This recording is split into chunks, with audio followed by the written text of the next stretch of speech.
Assalamualaikum warahmatullahi wabarakatuh. Perkenalkan, nama saya Jihan Rahmadina, NIM 2201041111. Di sini saya akan memenuhi tugas mandiri dari mata kuliah Etika Profesi Hukum dengan judul tugas Etika dalam Penemuan Hukum. Ada beberapa poin yang akan saya jelaskan, yaitu poin pertama mengenai penemuan hukum melalui interpretasi hukum atau disebut dengan kias. Tentunya terlebih dahulu kita memahami kias secara bahasa. Kias secara bahasa itu diartikan sebagai perkiraan, persamaan, bahkan penafsiran. Ketiga, pemaknaan ini tentunya berbeda ya teman-teman, tapi mereka sama-sama merupakan proses untuk menemukan hukum baru yang mana terhadap peristiwa yang tidak diatur secara langsung dalam Al-Quran. Kemudian tentunya ada pengertian menurut para ulama, yaitu Zakaria Al-Ansari menyebutkan bahwa kias adalah menyamakan suatu peristiwa yang tidak memiliki dasar hukum dengan peristiwa lain yang memiliki dasar hukum karena dianggap memiliki kesamaan ilat atau antara keduanya oleh seorang mujtahid. Kemudian menurut Muhammad Abdul Ghani Al-Bayyaqani menyebutkan bahwa kias adalah hubungan suatu persoalan yang tidak ada ketentuan hukumnya di dalam nas dengan suatu persoalan yang telah disebut oleh nas karena di antara keduanya terdapat persoalan ilat atau persamaan ilat di hukumannya. Dari beberapa definisi di atas, tentunya ulama tersebut telah memiliki perbedaan pandangan dalam mendefinisikan kias.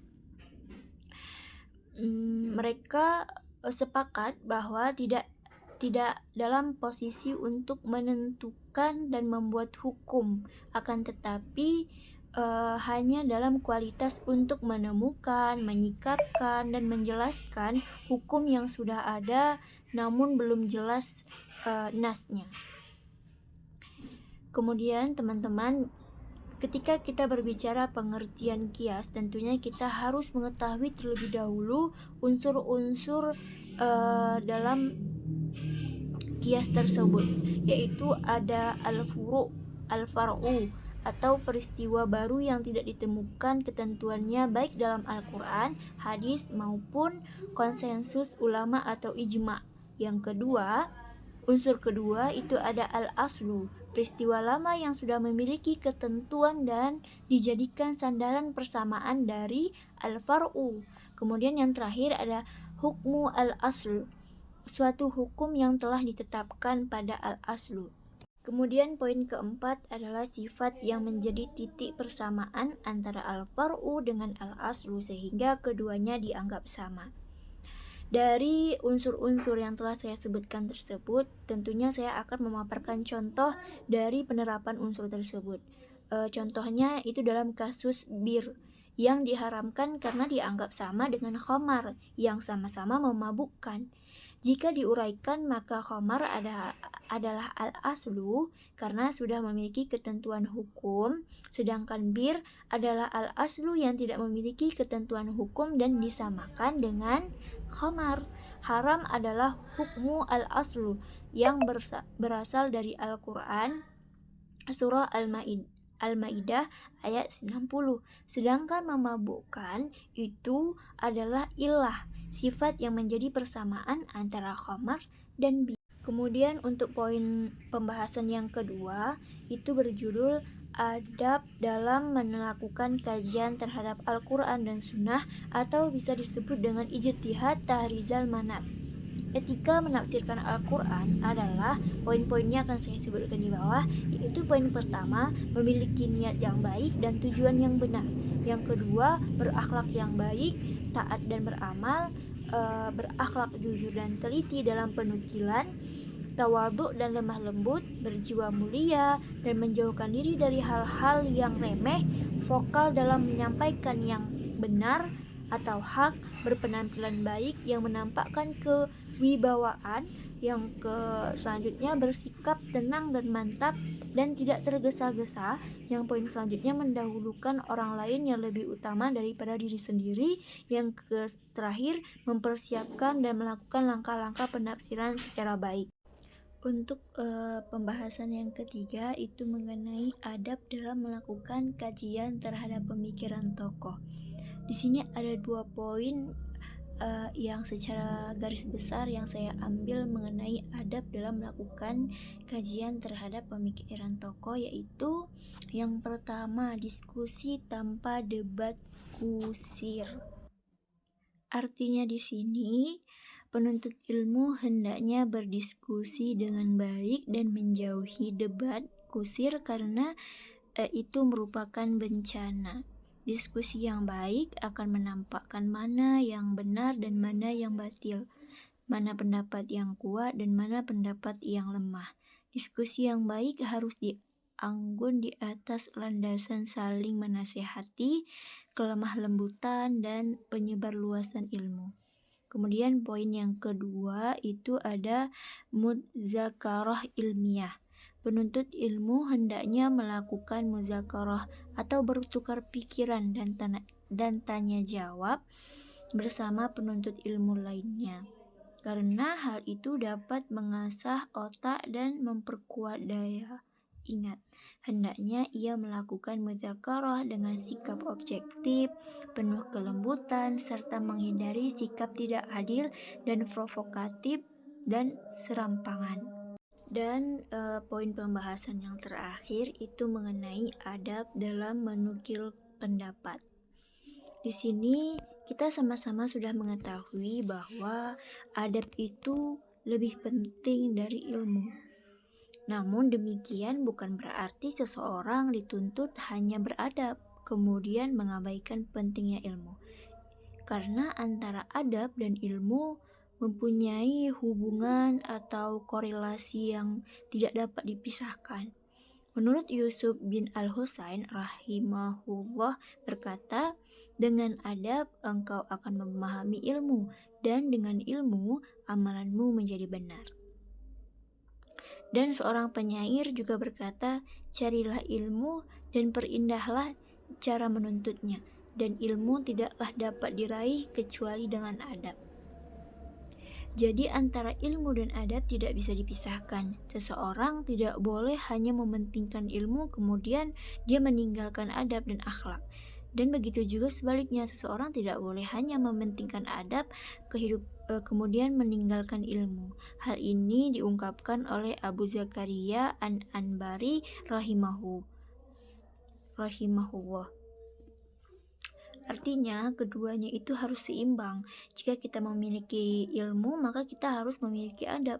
Begitu sebaliknya, jika kita memiliki adab, kita juga harus memerlukan ilmu. Maka dari itu pentingnya untuk mempelajari ilmu. Pada poin-poin sebelumnya juga telah membahas mengenai adab dalam melakukan kajian terhadap Al-Quran dan Sunnah, adab dalam melakukan kajian terhadap pemikiran tokoh. Untuk poin yang terakhir ini teman-teman, yaitu adab dalam menukil pendapat.